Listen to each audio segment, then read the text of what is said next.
Just a quick note, we had a few issues with this recording. Basically, the wrong microphone was set to record, so there's a bit of echo in the actual recording, and there's a few audio volume inconsistencies, but I managed to fix most of it in the edit, so hopefully it's not too bad. Unfortunately, next week's also has the same issue, but hopefully it's not too bad, and we'll be back to normal in 2 weeks' time, so hope you enjoy the episode. You don't know what it was like. You sat at home and watched the war on cable TV like it was a damn video game. You had no idea about the guys that died, about the blood and the sand, what it feels like when a hit comes. The thing is, you just don't care, do you? You got your crude oil. Just change that station, right? Killer got his prime time, LC got his fancy little medals. Now take a good look at me. What did I get? Nobody knows how I feel. They took my life away.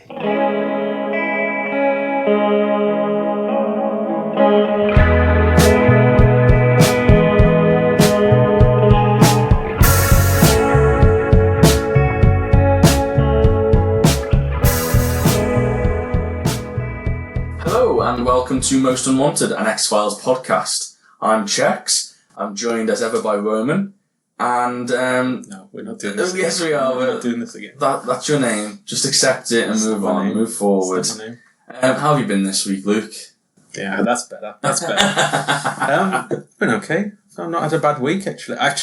I've had a terrific week. Okay. I mean, do tell. It was actually last week, that I found this out. So, this is an X-Files podcast. Yeah. So, this is in the theme of the X-Files. Okay. But I text you with a message. When was it? It was last week. I don't know what message you're talking about at this point. Last week I texted you a message in all caps, so you could tell I was excited. Just let me find it. The text just reads, Frank Spotnitz. Oh no, we went bad. Frank Spotnitz. I do remember this, yeah. Is making a Warhammer TV show. Am I dead? So, people of the podcast know that, well, this is X-Files for Frank Spotnitz. Yeah. Big X-Files character. Yeah. Big X-Files present, shall we say. Yeah. And they also do another podcast about Warhammer, which is, this feels like a weird melding of worlds. Yeah. It was strange when I read that. I just realised why I forgot about it, because it's about Warhammer. Yeah. That's why I put it straight to the back of my mind. But it is Frank Spotnitz. Yes, it is. Is it like, where's it going? Is it Netflix or? They don't know, yeah. It's just sort of been commissioned, but they don't have a home. Still figuring it out. But yeah, it's the same production company that did Man in High Castle. Oh yeah, I've heard that's good. I've never watched it. Yeah, I've not watched it, but yeah, I've heard it's got good reviews. But yeah, it's all the same production company as that, so I'm quite looking forward to it, to be honest. I realise this is completely going against my I only care about the story the once whenever, because the book that it's based off is one that I've already read, but because I read it so long ago, I'm excited about it. Yeah, we'll give it a go. But yeah, it's we haven't had like a TV talk for a while. To be fair, I've recently started. There's two new shows that I want to get into, and one I've watched the first few episodes, and the other I'm yet to start. Really want to get into Gamora. Mm-hmm. It's one of those. So that's the one set in Naples. I know it's a subtitled TV show, and it's one of those. Do you ever get those shows where it sort of flies under the radar a little bit? I've heard whispers, and then all of a sudden, I sort of thought to myself, I might check that out. And then all of a sudden, I heard it in every podcast I was listening to, every TV show. I just heard it mentioned, and it gets to the point where it's mentioned so often that I'm just like, I'm gonna have to check this out. I'm gonna have to make my own mind up. That exact same thing happened to me with Breaking Bad. It was like I just heard it so much that just Breaking Bad this, Breaking Bad that, I had no idea what it was. That eventually I just went, well, I'm going to have to check it out. I'm just going to have to see what it's about. I wish I was like that, but like the more I hear about something, I just shut down. I'm just like, I don't want to. And I'll go back to it later. See, I like to be involved. Well, not only do I like to be involved in the conversation, but I see the general rule that if it's being talked about so often and for such a long period, there's got to be good. Do you know what I mean? Yeah. Like, or at least worth checking out. Yeah, exactly. It's an indicator for me. And again, I just tend to again, Breaking Bad, I managed to get into it before the last two seasons. So I got to be a part of the sort of everyone winding down until the end, which was nice. So yeah, I want to check out more of that, and I've started watching The Leftovers. Yeah, that's the guy who did Lost. Maybe. Yeah, Damon Lost. So I hear that basically is like all the mysteries of Lost, but the questions are answered like fully. Okay. Yeah, that's interesting. not the exact same, but that kind of like thread. Yeah. That's what I've heard. So this is a weird one. I got into this one, and I can't remember who it was. It was a director. It might have been, what's his name? The guy who made Moon. Oh, Duncan Jones, isn't it? Duncan Jones, that's it, yeah. David Berry's son, isn't it? Yeah, that's right. It might have been him, but I'm not sure. But he put down a list of the top TV shows in the last sort of 20 years, say. So it had all the usual hitters: Game of Thrones, Breaking Bad, The Walking Dead, Lost, and had all those big hitters. And he said, out of these obvious top list, what's the best outside of these, should I say? What's the best TV shows? And then someone mentioned The Leftovers, and he put winner. And I just thought, I've never really considered it, and I'm going to have to give it a shot. And watching the first 2 episodes, and I realised, God, we don't make TV like this anymore. Do you remember when Lost came out? And then every single TV show for the next 5 years decided they want to do this whole big mystery thing. Yeah. And you don't see it anymore, do you? No, it really was like, at the same time you had like Heroes. It was flavour of the month, wasn't it? It really was. Flash Forward, do you remember that? Yeah. Every TV show was trying to be this big mystery, wasn't it? Yeah. You don't get that at all anymore. Now it's like the Game of Thrones model. It's the big epic sort of fantasy almost. Killing your characters. Yeah, exactly. Killing your characters is probably the new in thing. Yeah. Whereas back then it was like mystery episode to episode, and I just forgot that feeling of watching the second episode, turning around to Jem and going, "What is going on? Yeah. I've got no idea what's going on. I'm still watching. I've got no idea what's going on." It's good. I'll check that out. So yeah, it is really good. It's got Liv Tyler in. Yeah. It's got Jennifer Aniston's fella, Justin Theroux. I don't know. Yeah, Christopher Eccleston as well. Oh, okay. Yeah, so good cast. I definitely recommend it. And from looking at the 2 episodes I've seen, you know what another good show is? The X-Files. Have you been watching X-Files recently? No, I've just been watching Stranger Things now. Just joking. No, I've been watching X-Files. Well, shall we talk about Season 3, Episode 7? Yeah. Let's do this.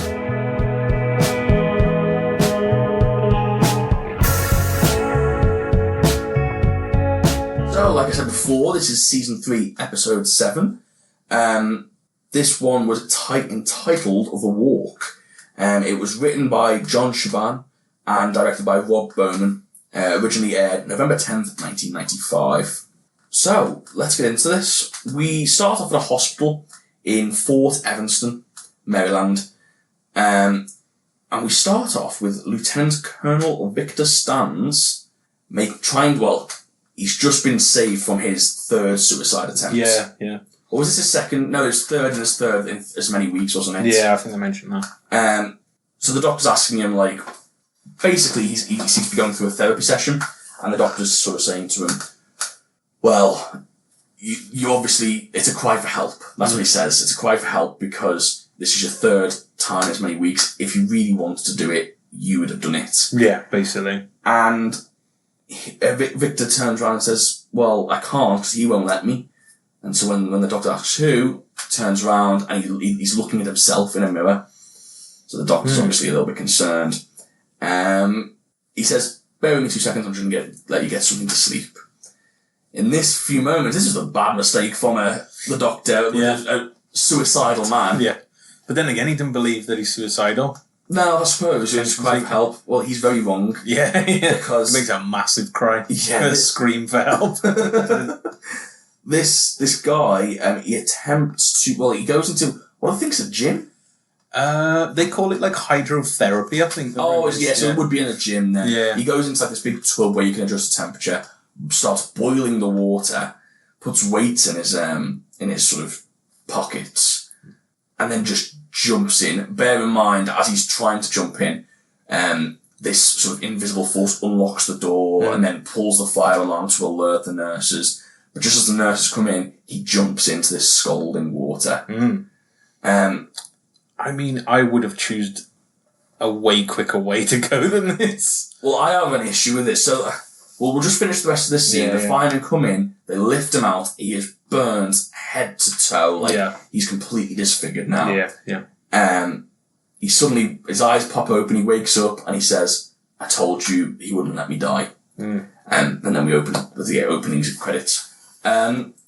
Yeah, I've got an issue with this. If you know that someone's not letting you die, don't choose the suicide method of, I mean, to be fair, let's put it out there now. Don't ever use a suicide method. Yeah. But in this case, do not use a suicide method. That will make your life so painful. Yeah. Like, if you know, oh, well, I'm trying to end my life, but I can't, I'm going to have to live on. Don't then choose to live on in utter pain. I know some people say that, like, psychological torment can be terrible. But in this instance, I think his literal physical torment is probably worse. Yeah. I can't imagine. He will, I mean, they don't really go into this, but he will not be able to do anything without pain. He won't be able to lie down. Every time he moves an inch, he will be in agonising pain. For the rest of his life. For the rest of his life. And then there's no hint later on that, like, again, not advocating it, but there's no hint later on that he's suicidal anymore. He's just dealing with it. It's like, what? Yeah. Not a good move. Dealing with it in such a nonchalant way as well, all the way through the episode. Like it doesn't absolutely kill him to walk, but oh god, yeah. I don't know why he chose this method. Like I don't know. You don't know what he tried to do beforehand, but like. I feel like this was written in as like a way to just have like a grotesque makeup effect in the episode, maybe. Yeah. And the makeup looked amazing, to be fair. The effects in this episode I thought were really good, like overall. But yeah. So, yeah, we then cut to, after the opening credits, Mulder and Scully are questioning stands. They turn up themselves. He's sort of wearing like this sort of plastic... like face mask. Yeah, they sometimes wear it. He looks a bit like Darth Vader. Yeah, I thought he looked like Cody Rhodes in his WWE days. He used to wear one. So he's wearing like this sort of shell over him, and they learn from this interview. They're sort of asking him what's going on. They learn something they didn't know, which was that his wife and children died in a house fire recently. And he claims that this house fire was started by the mysterious soldier that won't let him die. It's fishy. So it is, yeah, and Scully notes later that this wasn't any of his files either. Yeah. So, again, doesn't look great for whoever's in charge of him. Yeah. The interview's cut short by Captain Janet Draper. And basically she says they weren't granted permission to see stands. And she says they need to speak to his superior officer, who is General Thomas Callahan. So yeah, basically Scully gets in a proper face-off. Yeah, at this point. She probably gets sort of, she doesn't like this Janet Draper. I like how hard-ass she is. Like, this is a proper hard-edged... Throwing her weight around, isn't she? Yeah. I really like it. And to be fair, yeah, like, the amount of times they have to deal with, for lack of a better term, bullshit, when they're the FBI, do you know what I mean? You'd think, it happens far too often where people just don't let them do what they need to do. And it's like, you'd think the FBI would just have this sort of air about them where they could just come in and just... Yeah, I guess... I don't know how much jurisdiction the FBI have over the military in America. Like, over the military, I don't know, actually. Yeah, that's I feel like they sort of... It stops there because they're on a separate hierarchy. Because they have their own police, don't they? The military and everything. Yeah, yeah. Don't know. So maybe they get in the way. But it is annoying, especially when they know something's up straight away with the people in charge. So, Mulder and Scully both go to meet Callahan. They question him a little bit. He's very edgy. Scully basically mentions that she thinks that he's covering up because obviously the files weren't there correctly. If someone's got depression and he's made multiple suicide attempts, you'd think that his whole family dying would be of note in his medical records. Exactly, yeah. But it wasn't. And on the flip side, Callahan's very defensive. Don't know whether it's because he feels guilty about what's happening to them or whether he's just trying to cover his own back. But he just seems very abrasive with the agents. It's a bit of both, I think. In this I think so, yeah. But after meeting with them, Callahan does glimpse the soldier himself. I've looked on online, and they call him the Phantom Soldier. Phantom, okay. I don't think they ever mention him as that in the episode, but yeah.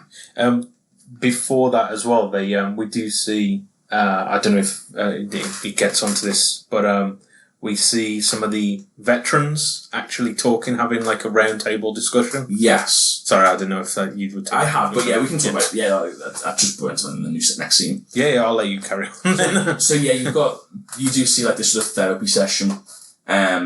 It's all I should say all the veterans. I think it's just the veterans that are sort of got a disability, isn't it? It's like basically, a therapy session. Yeah. I think the majority of them are in wheelchairs, actually. Yeah. I wonder if they're actually real vets in this scene, or if they're... Because obviously I think they're all real amputees. But are they some real of them veterans? weren't amputees, though. Some of them were just, like, wheelchair bound. Yeah. But then, like, it looked to me like it wasn't prosthetics or anything like that. Like, some of the amputees that was there was real. I don't know. Can you... Are you allowed to do a casting call for, like, amputees? I think so, yeah. I think you can. Oh. Yeah, I don't think there's, like, discrimination laws and stuff like that, because at the end of I don't think it's sort of looked down. I know in, like, Shaun of the Dead, when the guy walks in, the zombie walks in and he's, like, attacks them, and he's got no arm. Yeah. He's actually an amputee. Oh, okay. Like, and he's in the scene earlier where he's alive, but they get him side on, so you can only see one arm. Yeah. So I guess, like, there's no, like... If you need somebody who's got no arm. Yeah, I suppose, yeah. I often think that when you see in TV shows or films when you've got dwarf actors, and it just, I don't know, I suppose it's not wrong, but just something doesn't sit right with me when it's like, oh, we need a casting call of, can we have dwarfs apply for this role? I don't know, it just feels weird, but then there is roles for... Then again, like I said, that's the thing, like they probably don't turn their nose up at the work as well, you know what I mean? Like, at the end of the day, if they're getting cast for it, then... I'm so fed up of having the same roles. Like, I imagine more people want to be in Peter Dinklage's, like, role than, like, the guys who are running around, like, in the circus bit of, in that same scene. But... The quality of role really takes a dip after around Tyrion Lannister, yeah. But, to be fair... I would say, arguably, he's probably paving the way for more representation, you know what I mean? Yeah. Like, with how big of a role he's got in that, and he was in X-Men as well, wasn't he? Like a big X-Men film. And he's in a lot, actually. He's in a lot of, like, high-profile films, so... Elf? Is he in Elf? He's in Elf, okay. Yeah, they make a lot of short jokes. I can't imagine that's of the caliber, but, but you know what I mean? Like, the more people see him in that, like, it's a lot more like, there's more call for roles. And stuff. It's like that, what's it called? That Crazy Rich Asians that's come out recently. Yeah. Apparently that's, like, made a massive, like, influx in, like, casting for Asian actors and stuff like that. So I can see that. Yeah. As I say, I mean, I'm by no means against, I don't know, it feels weird. I know what you mean. I think it feels weird because imagine you'd cast a role and said, can only white people. I know. You know what I mean? Yeah. And I wouldn't agree with that at all. But then I don't know. It just feels it's weird though. It's one of those where it's like I don't mind the casting going out based on like whatever the character is, but it's the character that needs to be like. Feel like there needs to be more characters written for specific like more of it, basically. I think that's the problem. Is like too many people like write just predominantly white roles and stuff like that. But that is changing. And it's because there's a huge proportion of like white novelists, for example. Yeah, exactly. Do you know what I mean? Who write from their own experiences, and that needs to change. And then when you can keep going back and back and back until you realise that the world needs to change. Yeah. So you know what I mean? And it does. You work yourself all the way back. It's the same with sort of sexism and sort of equality with in between sexes as well. Yeah, that's the thing. I don't think in a lot of cases people are trying to like not cast people or not trying to keep people down. I mean, there are people that do, but I feel in most cases it's just because it's the norm. Yeah, and that's the trouble. It's stepping outside of the norm, which basically make a new norm. Yeah, exactly. That's a big social problem. We've got into a really big subject, to be fair. But I feel like for me, anyway, that's why I don't see it as the same. There's a big debate going on at the moment where, so you got the famous debate of Scarlett Johansson playing an Asian character, and then you've also got the similar debate where you've got, forgive me, I forget her name, but a black girl playing Little Mermaid. Yeah. Oh. What's her name? I think her name's like Halle Berry. It's something that reminds me of Halle Berry. Yeah, because Tash told me that Halle Berry got cast. Yeah, it's very similar. Like, yeah. What? So I just don't think that in that respect, I don't think those two are the same things for the reasons we've said. Because I've got no issue at all with a black person playing a white character because it's not the race doesn't matter to the story. Yeah. However, I can understand people being annoyed that a white actor got cast as a minority character. Or a character that a minority could have played. You because know what I mean? Like, the roles are just so few and far between for that minority. Like, be it Asian, be it a black person, or, you know. Yeah, that's the thing, yeah. So, yeah, I can understand the two completely different things. I don't think you can use the same argument for both. No, it's so strange, isn't it? Because also, it wouldn't have been an outrage if, I don't know, I'm trying to think of like a really young up-and-coming white actor, if they were cast as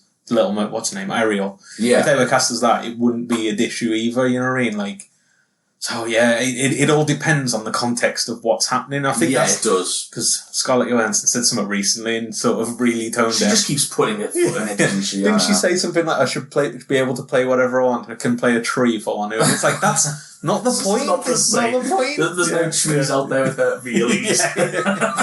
Well, then I'll get to the Amazon. no feelings, they're dead. But yeah, that was our moral crusade there. Yeah. It's one of those. It's a bigger problem than just casting. Yeah, and I don't think we're going to solve it on this podcast. Probably not. No. Get out there, tweet, guys. So, in conclusion, I do believe they are all real beings. It took us 15 minutes to answer that question. Oh yeah, we're talking about if they're real veterans. Yeah, we got around to it. Yeah, so they're all sat around. They're having like this group therapy session, and I'll race through this because we've gone way too long. Yeah. Basically, it gets round to the one guy. What's his name now? Rapper. What's his real name? I just Leonard Trimble. Yeah, Trimble. Yeah, that's it. My name is Rappo. They call him Rappo.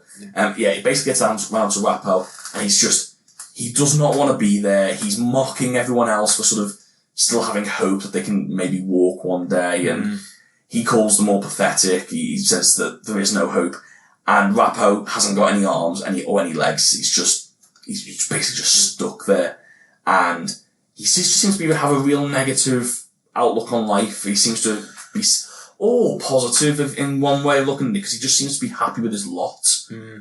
But he's just sort of come to terms with it. I can completely understand his frustrations. If you were in that situation, it's you can understand the I can't imagine. I cannot imagine, because that's so got to be so tough. But he does go too far, because when the therapist tries to sort of sympathise with them, he basically just lays into him, and even goes as far to say he prays that what happened to him will happen to them. Yeah. And then he calls his friend Roach, who's working as a nurse there, or sort of a helper, if you like, and he wheels him out. I thought, we're skipping ahead, but I thought this guy, Rappo, the guy who plays Rappo, he was the star of the show, to be honest, in this episode. I thought he was really, really, he was just great, in the role. I thought he was really, really good.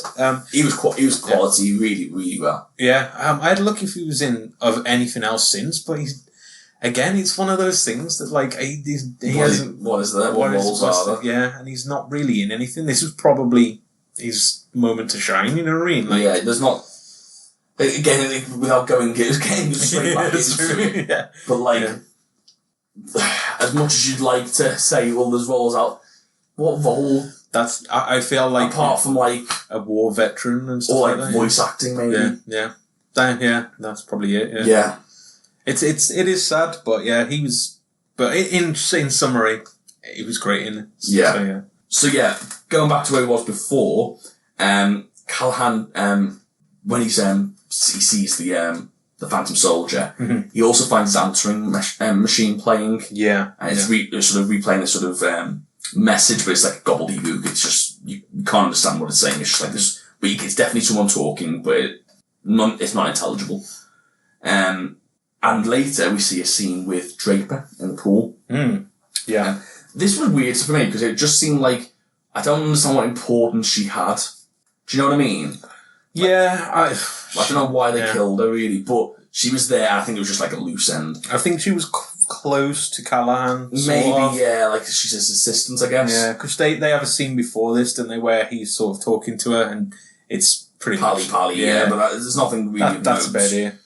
But I did like this scene. So she goes to a swimming pool. It's empty. She's dives in, has a swim, and then as she's doing a sort of backward stroke. I like how the ominous music starts as soon as she gets into the pool. Yeah. I thought this was a really good scene. Yeah, I really did. Yeah. And I especially loved the shadow. Yeah, so I was going to say the same thing. As she's doing a sort of backward stroke, she's looking up at the ceiling of her shadow and moving across the ceiling. And you know what's happening. You know what's going to happen. Yeah. She's panning between her face, the shadow, and then it stays in the shadow for a little bit long, and you see the shadow flying towards her. Yeah. She freaks out, and basically, like, this water monster attacks her, basically. Yeah, it's sort of like it does look like just like a like a humanoid water figure that just sort of basically drowns her. Yeah. So yeah, I really like this, just like a really cool scene, a really effective way of doing it. Yeah. That shadow trip was a stroke of genius. Yeah, I really enjoyed it. I was going to make the same point pretty much of this shadow in there. It was great, yeah. I think the effects in this episode, the practical with the skin makeup for the guy who jumped in the water. What's his name? Stan. Yeah. And then this, and there's one later on which we'll talk about. But incredible. Really good. I think the good thing about this scene was it was it was a character that didn't really need to be there, but she was perfect for setting up what this guy can do and like the sort of the horror this guy can cause. Yeah. So I really enjoyed it. We do go back to Callahan telling the agents about the soldier and the voicemail, because they do say that they're talking about Draper and they mention it as anything weird going on, and this is where Callahan starts to clock. Maybe there is some truth in this. He's quite candid for a military man. He seems to jump straight into this because they mention it an unusual phenomena, and he's straight on board with it. Like, he's not. It's happened to him, hasn't it? Yeah, and I suppose you got to be. He does show them the voicemail, and he mentions that he's received it twice before. And while they're visiting the house, his young son Trevor, he sees someone inside. He sees like some guy running through the house. Out the front door. He calls his dad. They come out. They can't see anything. And then Scully sees a man run straight through the garden. Yeah. So they all go out to investigate. And they even find his footprints in the sandpit. This was good, actually, because they've built up this ghost figure, and then you think, well, this is like just a person. Yeah, I was confused by this. But it turns out it was actually Roach. Yeah, that was in the house. Yeah, initially it was like, what was that? I didn't understand, but by the end of it, it becomes a lot more apparent. It becomes apparent because basically, I'll just jump ahead. He goes on to call himself the mailman, and his job. Because apparently what happened was he got Rappo blown up. Yeah. It doesn't ever explain how, really. We just know that he was responsible, or so Rappo thinks. And so he's repaying him by bringing him letters from the places he wants to go. So, anyway. To have some kind of connection to the place. That's the one thing that they don't really explain in this episode, is how... We'll get to it later, actually, when it's actually happening. Yeah. So they find fingerprints, they find the footprints, and it doesn't take them long to figure out that it's Roach. And they go in and they take him into custody. As they're doing this, though, Trevor is being watched by sort of, I don't know whether it's like a guard or whether it's just a friend of the family, but it's a soldier. Yeah. He's in full soldier gear. And he's being watched, and he's attacked in the sandbox. In fact, he's killed. I didn't realise they would have killed him this early on. It was just, again, horrific, a really scary scene, and just, I love the way they did it. It was like this sort of, you saw the sand move and the kid sort of looking at the sand, and then it comes from behind him instead, and it just takes him. Yeah. I did like that this soldier told him to watch his left flank, and he didn't, so he got buried. Yeah, it's his own fault. I mean, yeah, it's a harsh punishment, but I think he didn't learn. I was going to say he got to learn, but he didn't. You got to learn from these lessons every day. I like the twist now that we basically find out that Rappo is the killer, and it's... Well, I think right from the start, you know he's the killer, don't you? I like this twist that it is this guy who, from the outside, is completely harmless. H. That H. Pronounce that H, Luke. Yeah. Completely harmless. But yeah, no, he's the killer. I did like that twist. But I might as well talk about it now, actually, bring it up. How did he find these powers? You know what I mean? Like, they never explain that at all. Like, and don't get me wrong, maybe it's probably better that they don't. Yeah. But there's a curious part of me that thinks... Well, the closest to go to mention it is the sort of, the phantom leg. Yeah. So, the idea being that if you have to get your leg amputated, for a lot of people that go through that trauma, they can still feel their, foot itching, even though there's not a foot there. It's like a sort of... phantom pain, isn't it? Yeah, exactly. Yeah. And so I think the closest they come to describing it is, it's like him having a phantom pain, but just going for a phantom walk. But so when it's him, not when it's his mind, having that sort of phantom. But yeah, they don't really go into explain it. They did. Mulder calls it astral projection, which I've heard of in a D&D. It's basically...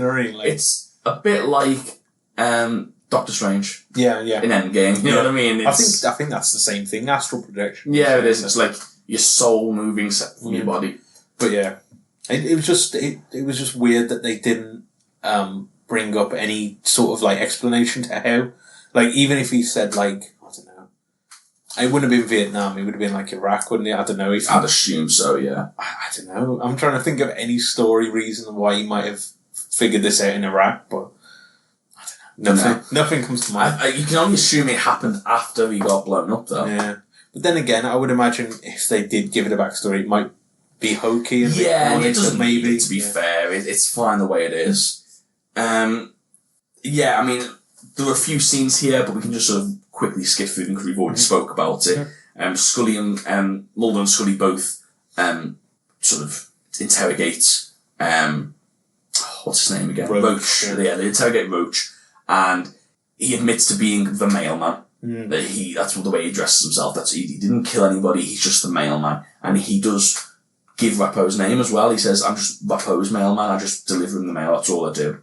And Scully doesn't believe him, and they go to the outside his door, and it's because she sees him lying there, and obviously he cannot do it. Mulder, on the other hand, completely in straight away. Yeah. Doesn't even question it, and then it made me laugh in this one because.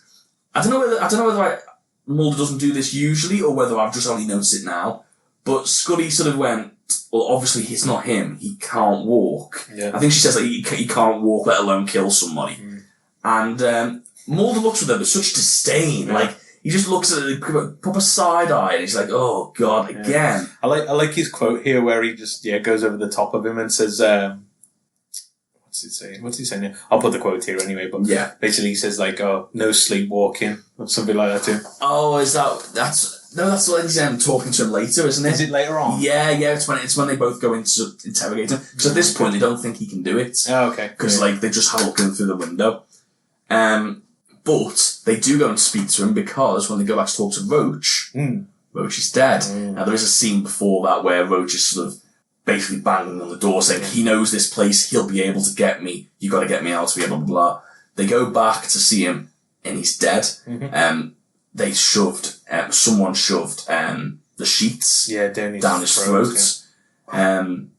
Scully says it's suicide, but Mulder's not buying it. He thinks Roach is telling the truth, and it's Rappo this entire time. Yeah, I mean, then again, I was going to say it's a stretch that somebody would shove something down their throat to kill themselves, but then again, a man just tried to jump into boiling water to kill himself, so they're inventive here. Yeah, exactly. And talking about inventive, I love Mulder's proof of this theory. And it's the theory because he always carries his dental records around with him. Oh yeah. He'd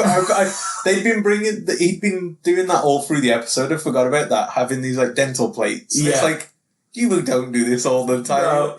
No. Very, I don't know, he's just got... He just happens on a theory that this might come in handy today. Yeah. So he's been carrying his dental records around with him. The sort of like X-ray dental, dental plates. They pick up like radiation. Yeah. And he's been detecting forms of radiation in the different rooms that people were murdered in. So he comes to the conclusion that it's got to be Rappo. Yeah. Very, very specific. I don't know. He must have. I can understand his like coming to this conclusion with these plates, but to have brought those plates with him, he must have. When he left DC, he already had an idea of what it might be. Yeah, exactly. And just so happens that idea was correct. I've had a theory about this when I was watching it. I had a theory because we have the common sort of problem we run across is why is Scully still so skeptical? Mulder gets it right every time. Like why can she not believe half the things that she's seeing? And I have a theory. Yeah. Right? I have a theory that for every case that we see, there's 10 cases where it's just a dog. Yeah. It's just a dog and he was stuck in a bin. And that was it. And Mulder... Why are they called the FBI? Mulder's come out. This is my theory. Like, Mulder's come out and he's read this case and he's like, you know what? This is a classic case of the Gremlins. Yeah. We've got to go down there now because we can finally prove Gremlins are real once and for all. And he gets down and he's like, it's just a dog in a bin. And so he's like, again, Mulder, we've done this again. And that's the only reason why I can explain to myself that Scully still doesn't believe, because I mean, I'm on board with your theory. You don't believe the dog in the bin. I don't believe the dog in the bin. No, that's an X-file, because why have the FBI been called to this? This is chump change. Because of the Gremlins? Because Scully...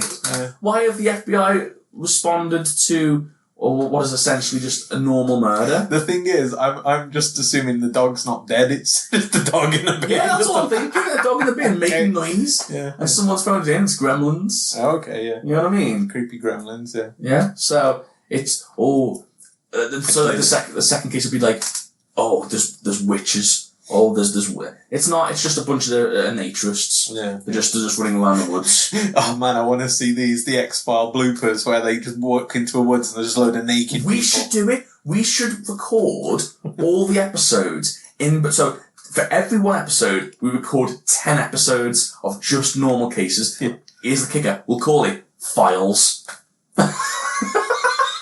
Just files. Yeah. Just files. It's just Scully getting annoyed at all the goose chasing. Literally one of the files. One of them is going to be a goose chase. Yeah, they're just chasing a goose. Escaped. So that's the way I've explained to myself that Scully's still so skeptical, and I'm going to stick to it. Do you know what? That is probably the most plausible reason. Yeah. Yeah, so I'm with you on that. So, anyway, back to the story. He also... Classic Mulder, another piece of evidence he brings is, did you ever listen to this tape backwards? It's like, anyone in their right mind can tell you that when you listen to that tape, just play it backwards, there's going to be a message to this. Yeah, as soon as I heard that, I was like, well, that's a backwards tape. Yeah, and they're like, did you check it, play it backwards? And it's like, no shit. Yeah, like he's a genius. It's obviously some weird... Give it a go. So... They play it backwards, and it's a warning from the Phantom Soldier. Yeah. So, this is one of my favourite scenes. This is where they go and question Rappo. Yeah. Rappo's kind of snarky. He's sort of just giving them back chat. And to be fair, he's got in a good position, because he can be that person where he's like, come on, are you looking at me right now? And he's being sarcastic about it. Yeah. Mulder goes in. Yeah. And he goes in. And if he's wrong... My God, he's causing a lot of offence here. Yeah. This would not fly in 2019. He doesn't even, he's not got proof yet, and he's just mocking this man. Imagine if he's wrong. Yeah. Even if he's right. Yeah, it's still really harsh. So like you say, he's talking to Rappo, and Mulder states that he believes that the Gulf War took his life away, but he's still able to sort of project himself. Rappo just sort of mocks them for these beliefs. And then as they're leaving and not having any information, he comes in right close to his face and says, "No sleepwalking." That's good. I haven't heard that one yet. Hardy har har. And then Rappo laughs it off, which is, he's a good sport. Yeah. Rappo's a good guy in all this, I think. So far, yeah. I mean, if it weren't for the murders, but I mean, it's a weird one as well, because when you, obviously, murdering is wrong. we, on Most Unwanted, would like to clarify, murder is wrong. It is definitely wrong. Don't do it. Don't do it. But if you did... This guy's got very good motivation for it. He's one of those villains where it's you know, when you've got a good villain, when you disagree with their methods, but you're like, but I can see where they're coming from, you know what I mean? Like, these people... You can see the road that took them down that path. Yeah, these people that he's tormenting ruined his life. I can understand why he's angry, and again, I don't agree with his methods, but murder. Wrong. But I can understand, and he gives a very impassioned speech around that, basically. If you was in that position, what do you think a suitable punishment would be? I would make it so that their hair was never dry. It was always wet. You are so cruel. That is awful. Preferably if they had long hair. It sticks to the back of the neck. Yeah. Oh, and like you get all your clothes wet as soon as you put them on. Yeah. Oh, just murder them, Luke. Just show some mercy. Get it over with.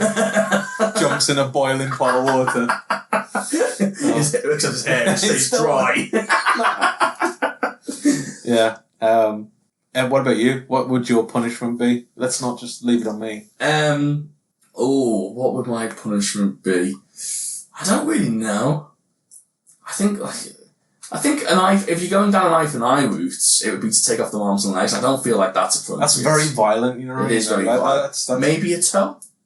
That's still... Is it violent? See, mine is a punishment, because, man, that would suck. Yeah. But it ain't killing no one, you know what I mean? Or maiming them. Yeah. Okay. How about, only ever being a... no, I've lost it. I had a good one. I've lost it. They can never... So, I've got another punishment as well. The hair. If that one doesn't fly for you, they can never, ever again find a matching pair of socks. I don't think that'll bother me. It won't bother me, but some people... always wear... Military types, that would drive them insane. Well, you get a bollocking every morning from a sergeant. Yeah. Yeah. I think the hair one's worse. Yeah, the hair one's worse. You got to go for petty stuff, you know what I mean? Like stuff stuff that's a mild inconvenience, but would drive you up the wall if it happened every single day. I don't know. I'm trying to think. Well, we'll come back to this. We'll come back to We'll get on with the because there's been a murder. There has been a murder. Right. Meanwhile, right, Taggart, Callahan has found his wife's dead body. He leaves them in for a few moments, and he comes back, and his wife is dead. Yeah. He goes to the hospital. He goes to talk to Stans, because obviously he knows Stans has been through this. And Stans says he knows who it is. I forgot to mention, there was a scene where Stans walks past and just recognises Rappo. Yeah. He sort of sees his sort of profile and recognises him. Knows who he is. So he knows who he is now. But he says he's responsible for the deaths. Callahan then goes to confront Rappo, and Rappo admits his crimes. He admits that he killed his family. I didn't know whether Rappo was trying to kill himself here. Because they don't... Basically, Callahan picks up a gun, shoots at him, and Rappo's begging him to shoot him. Yeah. Now, I don't know whether he's just trying to get into his head, because I know he's after revenge, but I just didn't know whether he was... Maybe he's trying to kill himself, and he can't, because he literally can't kill himself. It might be a good point that, he wants to torment them and then go out, basically. Yeah. Well, maybe just that's his way to go out. Yeah. Just by tormenting them so much that they kill him. Yeah. Do you know what I mean? Because he would have done that with Stans, but Stans burnt himself, so he can't do anymore. Maybe. Yeah. So I don't know, but anyway, Callahan doesn't do it. He empties his clip into the board above. Which made me laugh, because if anyone who was in the room next to him, they'd just do peppered. The bed, do you know what I mean? Like, beds are usually in the same position. It stands in the next room. Some bloke just all of his arms, like no kill shots. Yeah. It's like, ah! Just blasted his fingers off or something. But it is tragic. It's tragic what happens to them. Yeah. Why always me? I just thought it was so reckless, because, like, I understand the metaphor for it, but honestly, he's a police. He's military. He knows those bullets will go through the walls. It's just plywood. That's all it is. So, yeah. Anyway. I never thought about that, but it's a good point. Some nurse next door, like, what? I don't know what I mentioned, but yeah, Poe does mention that he's doing all this to make them suffer. Yeah. So he wants to kill everyone around them, but not let them die. Yeah. But the agents do arrive and they find the sort of Callahan comes out and says, I didn't do anything, blah, blah, blah. They go in to check on Poe, and he's already in a trance. Mulder knows what's happening. He rushes to Callahan's aid, but Callahan is already being taken down by this phantom elevator that's taking him down to the basement. And there's like this big fight scene. Mulder gets there in time, but like there's this big fight scene with the Phantom. They're struggling to like get him out of this trance as well, aren't they? They're like, yeah, like they try, but like he's setting it. They have to end up putting an injection into him, don't they? Basically, yeah. I thought, like, what about, like, it sounds really mean. Why are they not, like, slapping him or anything? Like, I don't know if that's, like, maybe too much. I mean, yeah, of an image, to be honest. Again, the thing is, at this point, there is no proof. Yeah. So, like, anyone that walks past, they're just slapping a person. He's got no way to defend him. It's like, why are you slapping him? Because he's having a fit. Do you know what I mean? Yeah, like, you can't just slap people. There's no proof to this. Yeah. That's true. Oh, I'm going to get myself in hot water if I just start slapping people. Oh, honestly. So,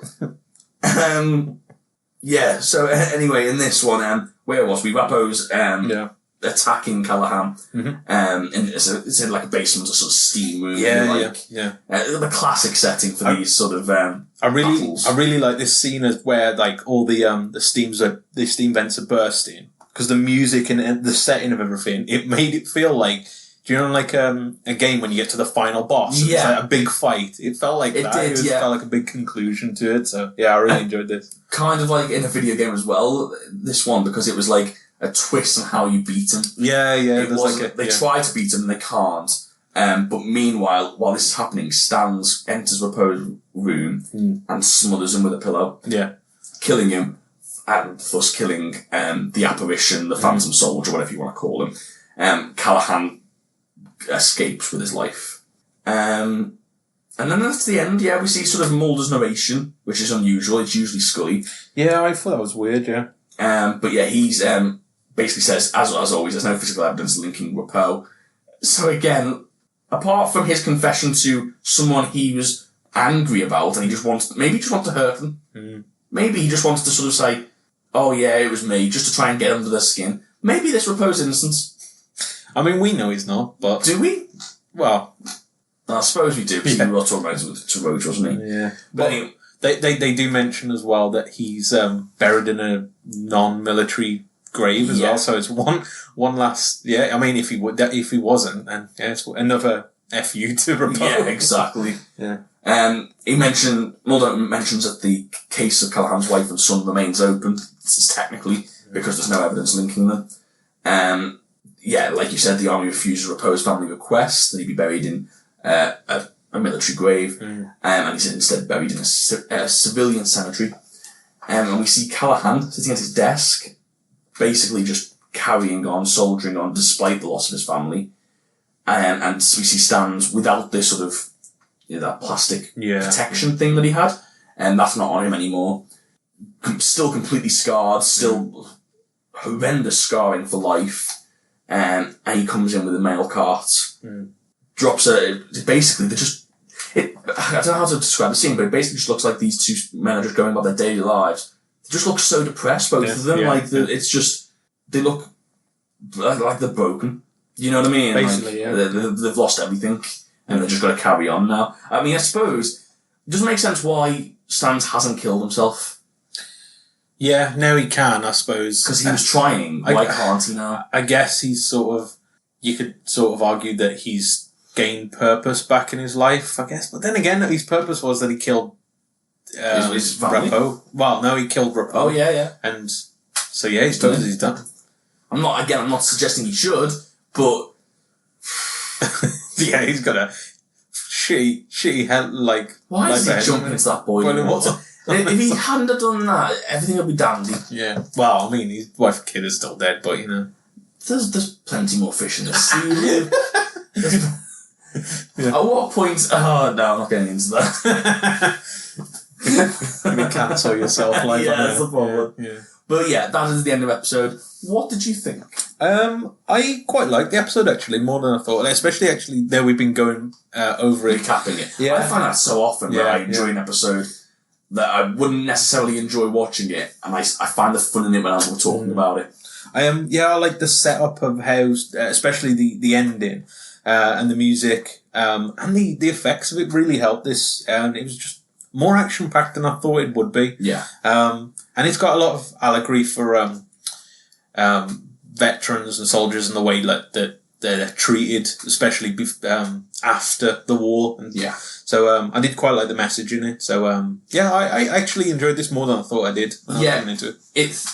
I think it plays on a lot of different coping mechanisms for PTSD as well.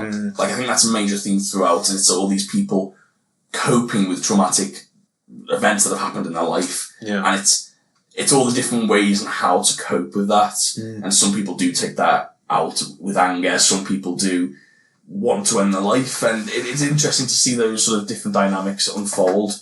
But yeah, I enjoyed it. And I think Rappo's performance really strung it all together. I think he definitely elevated it in his role. And yeah, it's just sad. It's sad that this was probably his only time to shine, unfortunately, but...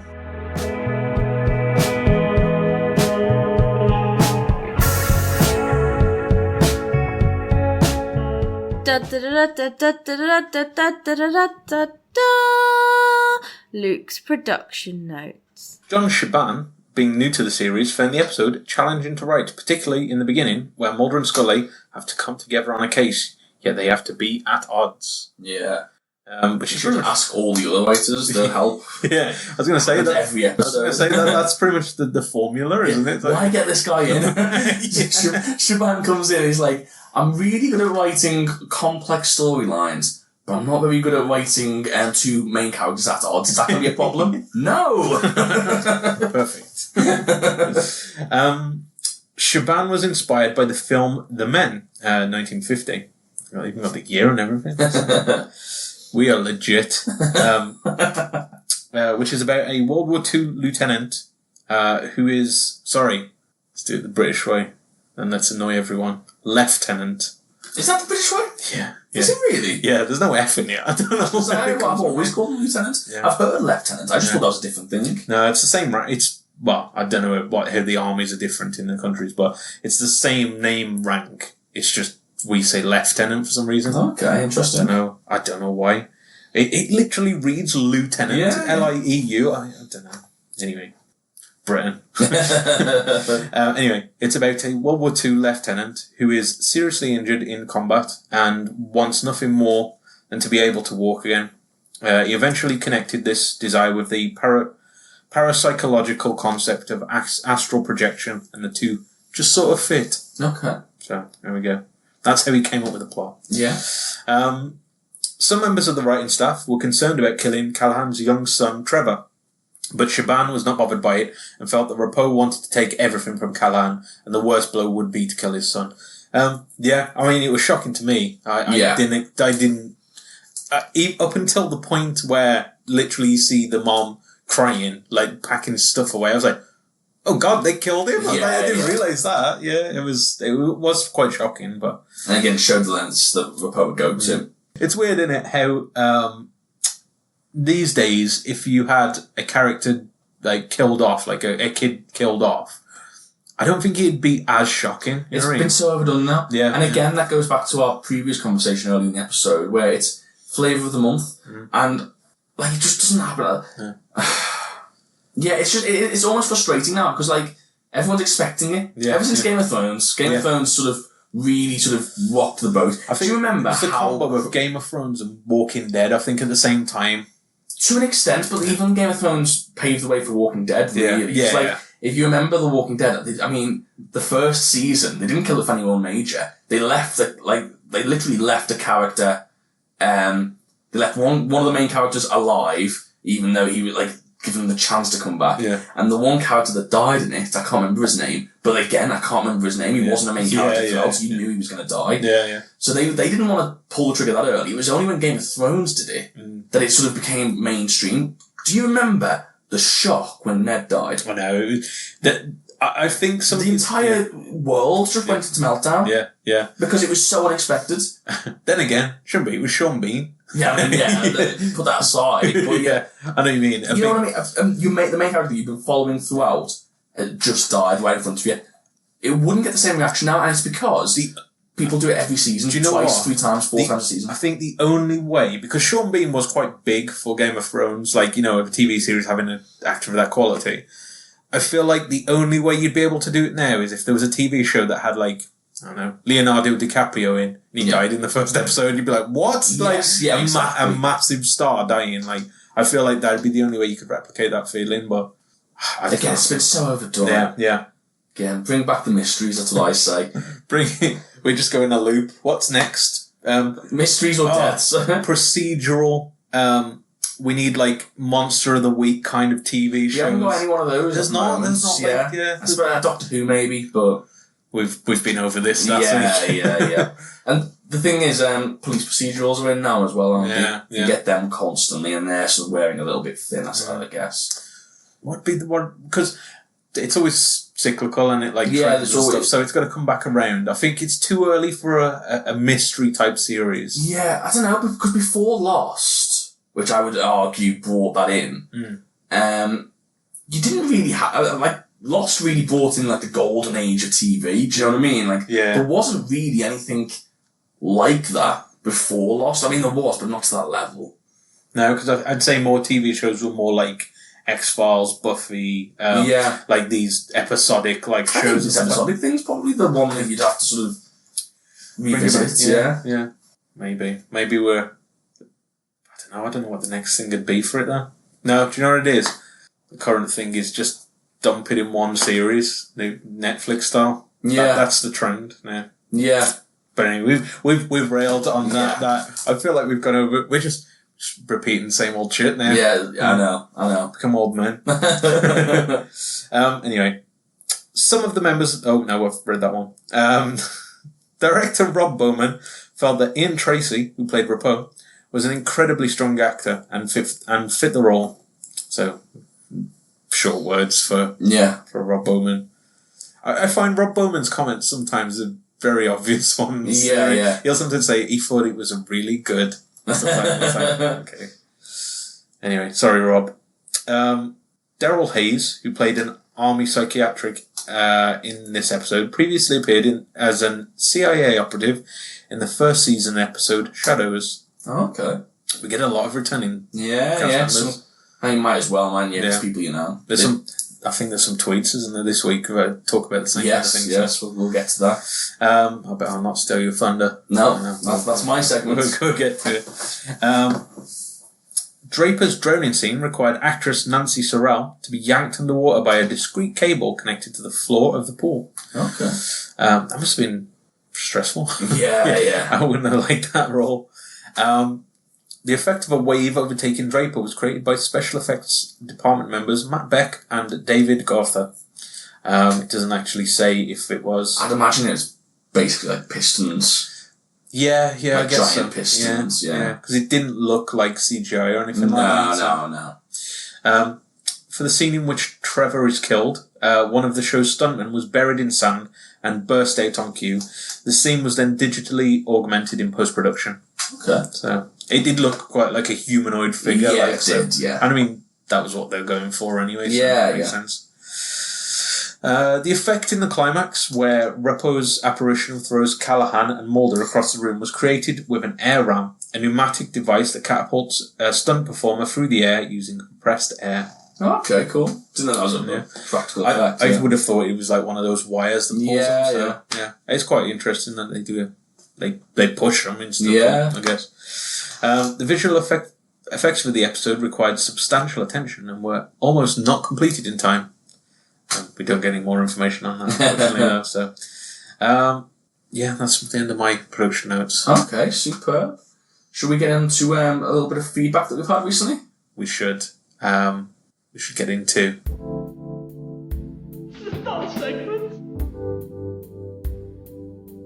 Welcome to Dan's Twitter Corner. So, we had an interesting conversation on Twitter this week, when we were talking about the list, the episode, The List. And do you remember in that episode where I mentioned that it seemed a bit weird to me that all the prisoners was portrayed as black, and then all the guards was portrayed as white, and then the one guard that was black ended up being a bad guy. And I mentioned I had a little bit of an issue with that. We had quite a good discussion with Kathy on that. I'll just read out what she put. She put, in your episode on The List, you mentioned that you were bothered that the prisoners are all black, which seems racist. I think the point was to draw attention to the problem of over-incarceration of African-American men and racial disparity in capital punishments. She goes on to say that since the episode portrays the problem without specifically commenting on it, the intent isn't perfectly clear, but considering Chris Carter's focus on issues in other episodes, I believe he was trying to highlight problems with the criminal justice system. Yeah. We went back and forth a little bit on this. I actually see that point of view quite well. I think it was the fact that it's not commented on that threw me, because I just didn't see, if it wasn't commented on, then it just feels like it's just there, like a sort of the elephant in the room. Do you know what I mean? Yeah. But I did think it was quite interesting, and maybe that was the point, because from what I've seen, Carter just trying to address these issues throughout the episodes. He's done it in the past. Yeah. I think it's one of those as well. You do hear about this a lot in the American prison system, where there is they seem to be, what's the best way to describe this? Where they seem to pick on minorities, I guess, in terms of punishment and stuff like that. So, well, we've mentioned that before, haven't we? The unfairness in punishments in general, worldwide. Really. And it does tend to be sort of a problem. And if the intent was to sort of draw attention to that, then that's fair enough. And it does make sense. And to be fair, regardless either way, you can never be sure what intent was had and whether there was any intent in any of those decisions. But it does open up that discussion, which I always think's positive. But thanks for getting in touch, because it did open up a good discussion. Ray got in touch again about The List, and she mentioned that it's on her list of skippable episodes. But she still enjoyed listening to us guys, and it was fun as always. So that's good. That's good. I'm glad you're still enjoying it. I'm glad even the maybe not so desirable episodes, so we can still try and make a little bit entertaining. Yeah, I do. I'm interested to see, after we've sort of finished this, what are considered sort of skippable ones. And I wonder how much as our list of ones that we would say we'd skip compares, I guess. Because I bet you there's a list out there where it's I know you've got you probably have your mythology one where you can just watch all the mythology and that's it. But I'd like to see a list where it's the major monster of the week plus the mythology. Do you know what I mean? Just see how that would look. I think there is, I'm sure I've seen, because there's a Reddit for everything, isn't there? I've seen that the Reddit X-Files has got a PDF. I haven't looked at it because, again, I didn't want to spoil things or colour my impressions of it, but I did see a watching order list. Yeah. So I imagine that's probably got that kind of stuff in. Final tweet of the week, we got Meredith got in touch, and like you said before, talking about the actors playing similar roles, well, not similar roles, other roles, should I say. Yeah. She mentioned that Ellen's friend in Too Shy was Roland's kind of girlfriend in Roland, which I remember perfectly, I just didn't remember her face. Yeah. Encanto's landlord was the woman who Donnie Vasta delivered food to in Irresistible. Yeah, I do remember that now, actually. To be honest. mentioned she has all daughters. And then she said, I'm not sure who she was in Tombs, I'll have to see it again. So yeah, it's interesting. I have to go back and watch them, but I don't remember that second one at all. Mm-hmm. There was an interesting theme on Twitter, about, your new nickname. It's not a new nickname. Well, it is a new nickname. It's not a new nickname. It is. And it also says that is it possible your schoolmates got the Roman and nose reference from Monty Python's Life of Brian? Maybe not as intellectual as you give them credit for, maybe? As I mentioned in a tweet back, I can't imagine they were the type to watch Monty Python either. And I don't feel like they were listening too much in history. Yeah, maybe. Yeah. They just saw your nose and thought, yeah, Roman. They just saw a picture of, I don't know, some kind of like emperor or something like that. Well, Kathy did also put to us that she doesn't have a nickname to suggest, but she can tell you, #listeners hate Luke. No, that's not what it says. That's what she says. That's not what it says. I have it in front of me. Don't crush me. No, she just say #listeners love Luke. So, I mean, there you go. There you go. A little bit of an ego boost before we head off. Yay. Yay! But you're still wrong and all the, we still get all the Luke's wrong, etc. Yeah. Well, Still sending we've got to keep it grounded. Still sending you corrections in our segment called Luke Gets It Wrong Again. Debuting next week. Yeah. We don't have a jingle for that, otherwise it just like... It's just the jingle's just Luke crying. Yeah, it's just sad. It's just sad music with crying over the background. Why have I suddenly become this like incredibly sad figure? I'm okay, I'm doing fine. Like, yeah, he's doing all right. He only cried 2 hours today, so it reminds me of is it How I Met Your Mother, where Marshall won't say anything bad about his job, so he comes in and he says, most of what I did didn't make me cry today. That's your life. That's right me. now, Yeah, so that's good. Keeping positive vibes. So yeah, on those positive notes, we're going to say goodbye there, and join us next week for our episode. Do you remember what the episode was called? It's called Oubliette. Oh, Oubliette. Okay, so join us next week for our rundown of Oubliette. And in the meantime, we're going back. We've just gone straight back to our old. We always go back to our old goodbye. I'm just going to say goodbye. Say goodbye, Luke. Goodbye.